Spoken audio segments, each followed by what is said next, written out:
And here we go. So this morning, I woke up and thought about this idea of surrender. And for a long time in my life, I lived my life from a place of surrender. And that's something that I don't think a lot of us think about.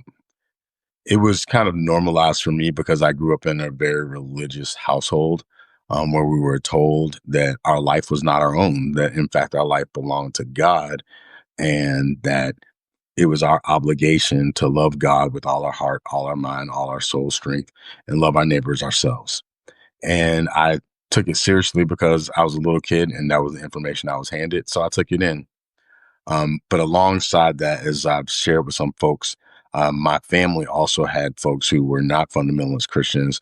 In fact, I had an uncle who goes by Roshi Katabu Turner, and he is a Zen practitioner and was spent some time in ashram and was Buddhist ish and has like Buddhas and Jesuses in his house and in his Zendo.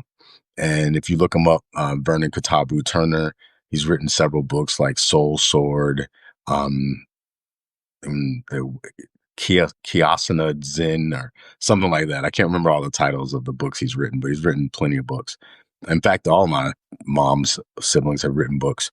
And one of them is a scientist. Her sister was slash is a Muslim, and all of them had these ideas of surrender in the ethos that they practiced, but they articulated in different ways. And this is the context that I grew up in, emerged from. Meanwhile, being in the fundamentalist, very 700 clubbish household that I was living in with my grandmother, who used to tell me I was the only grandchild that she was going to see in heaven. A lot of pressure. At any rate, because of those exposures and this idea of surrender and of being part of something greater than ourselves, which was normalized in my context. And there was also this kind of interesting religious competition of who could surrender the best. I think there's a joke, I'm trying to remember it, but it's like there's like a Buddhist and they're trying to achieve nothing or no consciousness or something like that. And the person says, who do you think you are? Thinking you're more nothing than I am, or something to that effect. I can't remember. I'll have to look it up one of these days. But essentially, surrender has been a big part of my life. And one of the ways that it's articulated in the Christian scriptures that I practice, there's a couple of ways. One of them is where Jesus tells, according to the scriptures, Jesus tells his disciples that they should basically be like the wind, and that the wind blows and no one knows where it's coming from. And so is it with those who live by the Spirit. And so when you're living by the Spirit, which interestingly, the same word for spirit is the same word for wind, is the same word for breath. But when you're living that way, it's hard to point to where you're coming from and where you're going. You just know that you show up and then you're not there anymore, just like the wind. And that is how spiritual folks are supposed to live. And that's the way of surrender. And then later, Paul, he talks about how we basically become slaves to the ones that we surrender to, are the ones that we obey. And so if a person were to obey the law of what he calls sin or missing the mark, then that would be who we surrender to. That would be what we surrender to. And so that would be what leads us. Or if we surrender to the way of love or the way of righteousness, yada, yada, yada. The point is that I don't think surrender is something that we think a lot about in our society. And yet most of us have surrendered to something, whether we're conscious of it or not. So some of us surrender to money. We're like, well, what would make me the most money? And then if that's the preeminent thought in your consciousness, then you're going to do whatever it takes for you to get money. And that is going to guide you wherever you go. You're going to get pulled around, drug about like a carrot on a stick, pulling you here, there, because you're trying to get money. Some of us will be relationships. Some of us will be sex. Some of us will be drugs. Some of us will be so many different things that we will surrender to unconsciously. And I think that that is something that we have to start having conversations about. To what have you surrendered? Because the fact is that you probably have surrendered to something. Many of us in our current society, especially in America, we surrender to this illusory idea of what it means to be an American. One of the things I get frequently annoyed with when I hear any politician speak, whether they're on the left or the right, is they say the American people as if we're one monolithic type of whatever they think we are. And they'll say, well, the American people know this, or the American people know that. And I'm very curious about what American people they're talking about, or even if there is such a thing as American people, which I have a total other theory about that I won't get into right now. But this illusion to this kind of particular identity of what it means to be a certain type of person, sometimes from an egoic standpoint, we try to adhere to the idea of what the people in our group or our type are supposed to do. And that is also a type of surrender. And so I want to invite folks who end up listening to this to be really curious about what you surrender to, and really honest. Because chances are, if you're trying to pretend like you're not surrendering to something, I mean, you might not like this term, but generally speaking, then you are lying. You're lying because if things go in a direction you don't want them to go and you get pulled because you have surrendered, and you basically get pulled in certain directions, and it's beyond your volition because you've already surrendered yourself to it.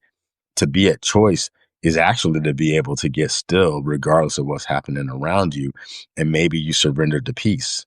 And if you surrender to peace, then you are going to be able to make different kinds of decisions. And you might say, hey, I'm going to get still. I'm not going to get pulled left or right or whatever the case may be. And there's also scriptural references about people who are pulled about, they say, with every wind of doctrine, is what it says in the Christian scriptures.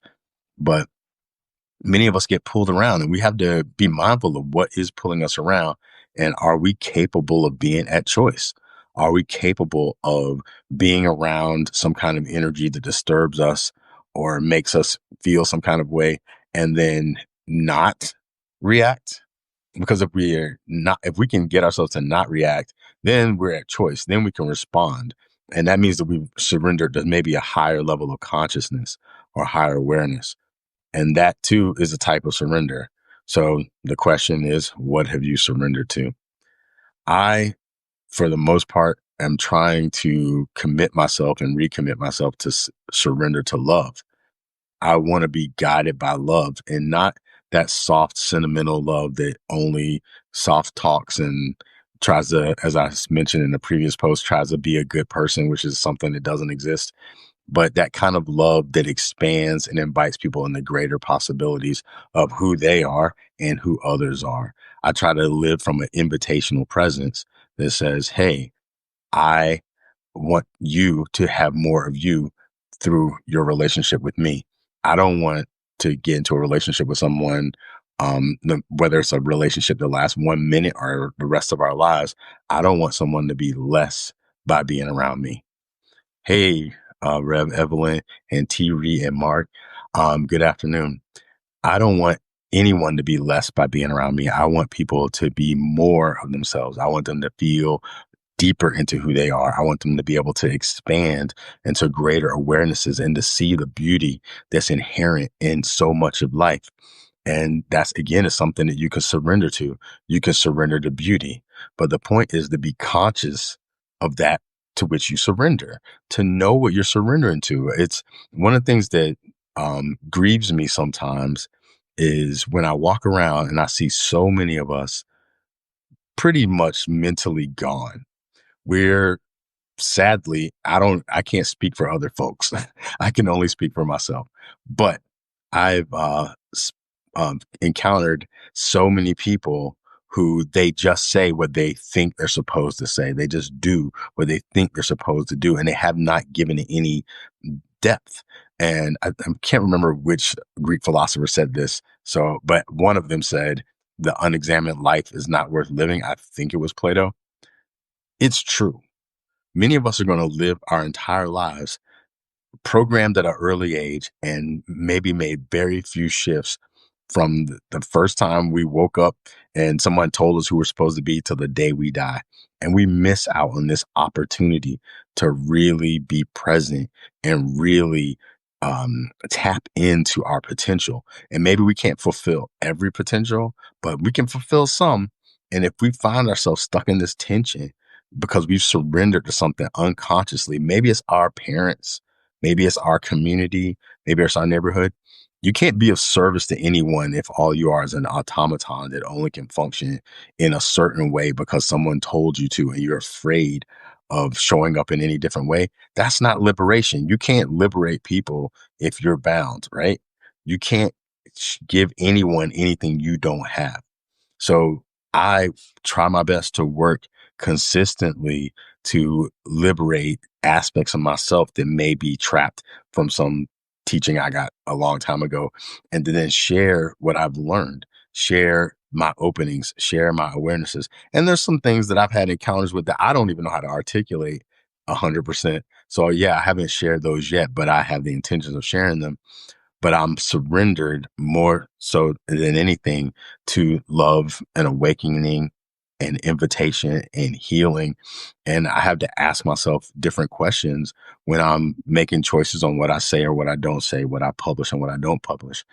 Is that emerging from my surrender to a higher calling, to love, to joy, to peace, to well-being? If it isn't, then I don't need to put it out there because that's going to always come back to me.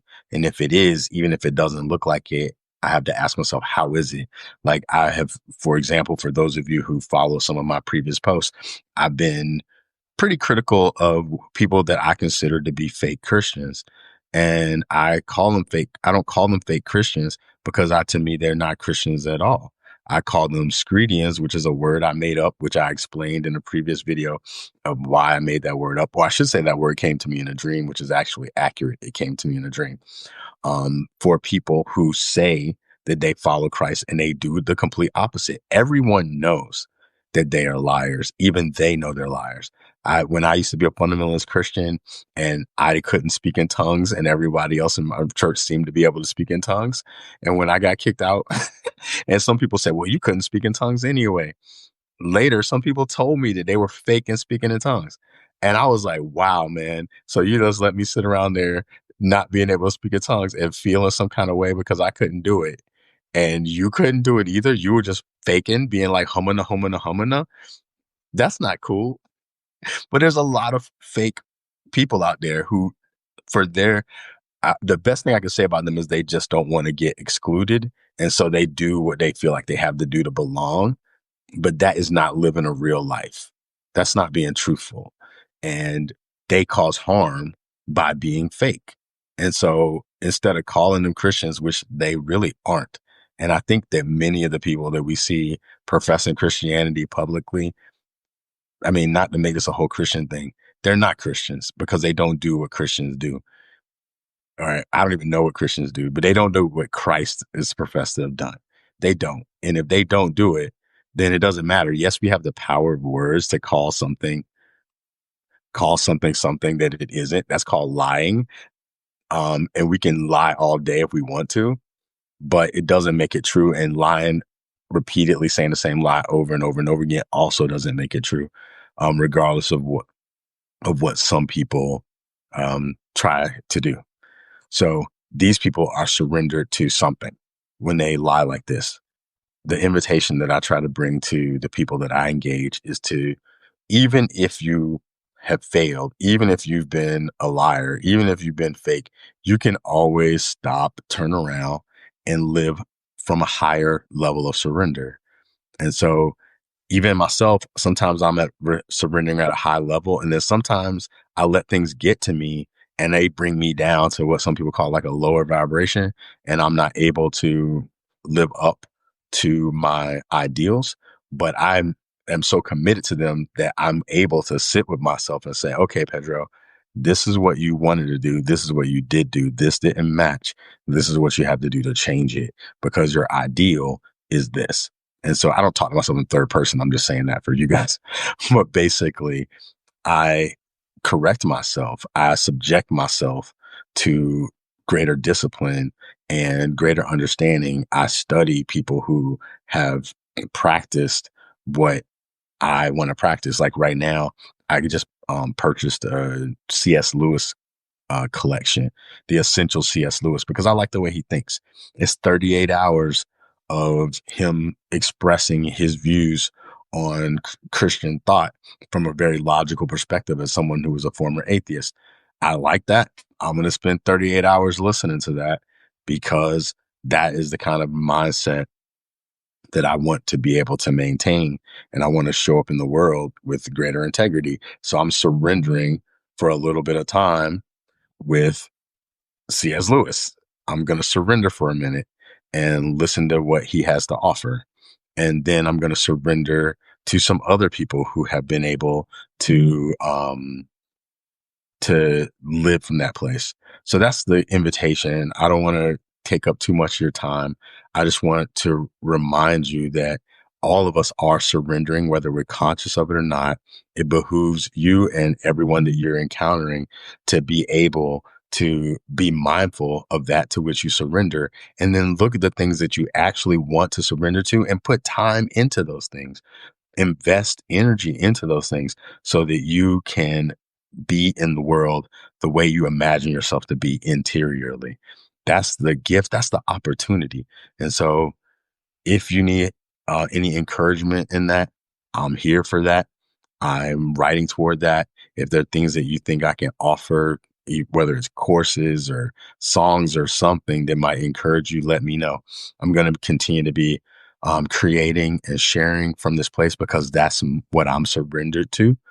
And so I'm surrendered to love, I'm surrendered to liberation, and I'm surrendered to living in a way that my insides match my outsides and vice versa. So I love you guys. Thank you for being up here and taking the time to listen. Please share. And if you aren't subscribed, please subscribe. Not so much for me, but for you, because I can tell you honestly that everything I'm putting out here, I'm only putting it out here. I could just sit in the room by myself and think my own thoughts. I'm putting it out here because I do love y'all. I do care. And I do know that our greatest opportunities are right in front of us. And I just hope more and more of us receive it so we can live the world that we know is possible. Peace.